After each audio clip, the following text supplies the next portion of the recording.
Good Sunday afternoon.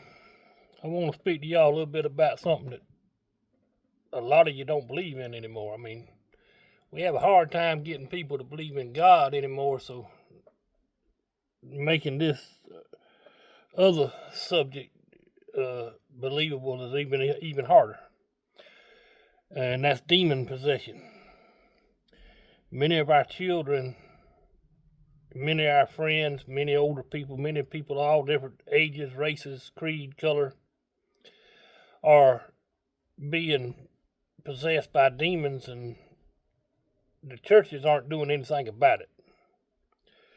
And I'm going to read to you here one verse, and I'm going to give you some other verses you can look at for yourself.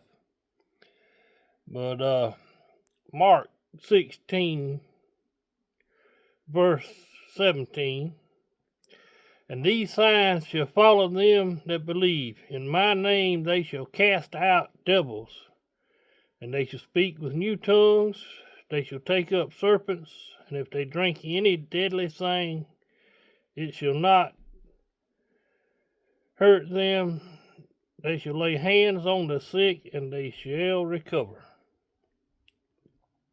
Now, preachers aren't doing that anymore. I don't know if it's because they don't believe in the demon possession or because they don't want to offend their congregation. We have to quit trying to worry about who we're going to offend on this earth and make sure we don't offend God, because He's the only one that counts. He's the one that decides where we go at the end of our life. And one of the reasons I'm talking about this is young people are doing crazy stuff, talking out of their head. They're committing suicide at an alarming rate. In fact, had two suicides within my family on either side in 10-day period. Now, I'm not saying that either or both of these kids were possessed. I'm just saying that that's one possibility in suicide cases. But it could be, you never know. I mean, one of the things you look for to know that a person is possessed is when they start talking out of their head, saying things that nobody can understand. I'm not just talking about things that don't seem normal for them, but things that just don't seem normal at all to anybody. Things you can't understand, gibberish and stuff. That's one possibility. Another way is look at the eyes.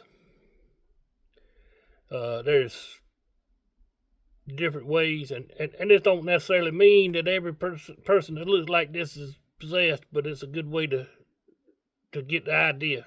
If you add in the gibberish, you look at the eyes. If the eyes is a deep red, and I'm not talking about bloodshot, I'm talking about like a dark deep red, but remind you of when you catch an animal in your headlights at nighttime, that kind of red.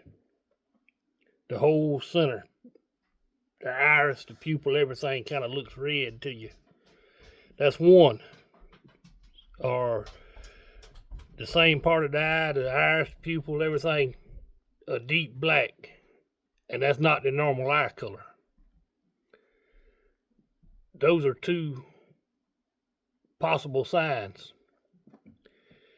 If you know somebody like this and you see it, you need to, if you don't know what to do, if you don't have enough faith, call somebody that does. Call a good preacher you know that you trust and tell them you think this person, whether it's your child, your friend, your neighbor, stranger you just met, is possessed by a demon. I know some people think I'm crazy and some people think this is crazy, but I'm not. I just read it to you, that scripture, but there's some other scriptures I'm going to give you here that you can look up for yourself where Jesus cast out demons. Matthew 17, verse 14 through 18. Luke chapter 4, verses 33 through 35. And again, Luke chapter 8, verses 27 through 33. Y'all sit down and read that for yourself. Don't just take my word for it. If you believe the Bible's true, if you believe in God, you believe Jesus is the Son of God, then you should know that demons do exist. We're not just old crazy folks that's lost their mind because we believe in demons.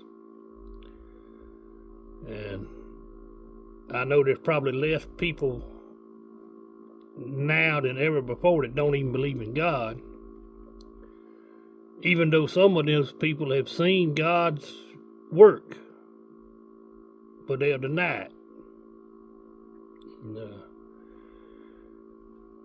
We need to keep an eye on our friends, our family, our loved ones, and especially our young people. Like I say, I had 2 young people within the family in 10 days commit suicide.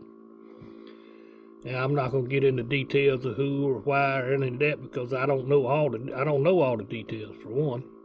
But I just want people to know that in many of these cases, we're missing it.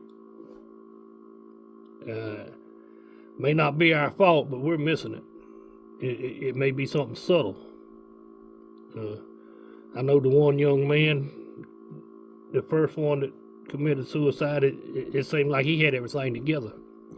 And even though I hadn't seen him in several years myself, I read comments and posts on Facebook where people talked about him, and he seemed just like he had everything going for him and going the right way and had his plans all made out. And I'm not saying that everybody commits suicide is possessed by a demon. There's other things.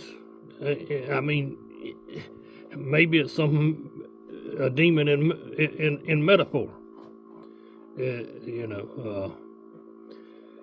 Maybe there's something somebody missed. I mean, I don't know.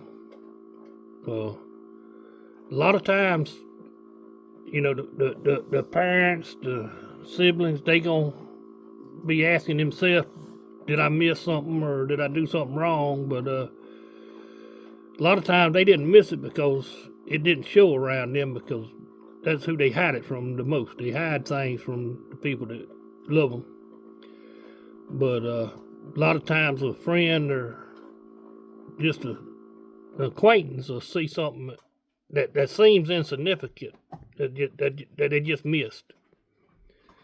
So y'all just keep an eye on your loved ones and your friends, your family, your neighbors. And like I say, I hope this helps some people.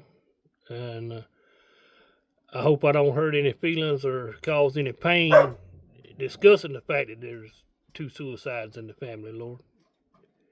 The Lord knows. Everybody else knows. So